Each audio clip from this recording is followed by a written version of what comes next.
Now, a year after shaking up global conscience over India's illegal annexation of occupied Kashmir, Pakistan's Prime Minister Imran Khan is all set to address the 75th session of the United Nations General Assembly on the 25th of September.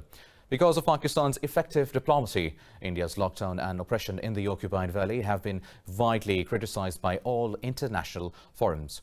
More in this report by our correspondent Isan Naqvi. Due to the restrictions imposed by the local government in New York, there will be no in-person high-level participation from outside.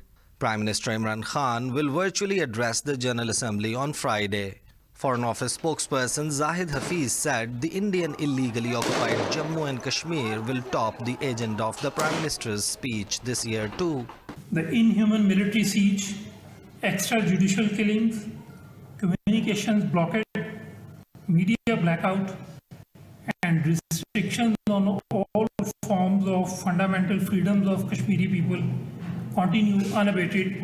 More than 300 innocent Kashmiris, including women and children, have been martyred by the Indian occupation forces during the last 1 year.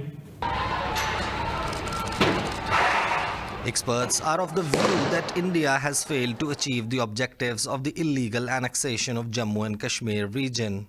Ambassador Ghalib Iqbal says India will not be able to silence the mounting criticism it is facing the world over. And these people are under curfew for the last more than a year now.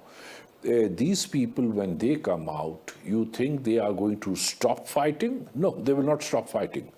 They will fight with anger now. Because earlier it was ideology. The ideology coupled with anger is disastrous for any land. And India is going to face that.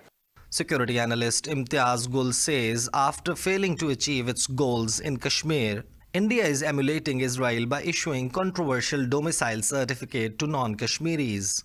Well, it looks quite obvious that India is following the Israel model of settlements in Gaza and on the Western Bank, and by bringing in Israelis and raising structures to permanently settle Jews in order to outnumber the local Palestinians.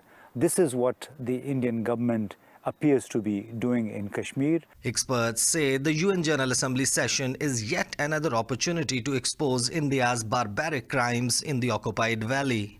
They believe the time is ripe to highlight the plight of the Kashmiri people and seek world support to end the miseries being inflicted upon them. Reporting for Indus News, Isan Naqvi, Islamabad.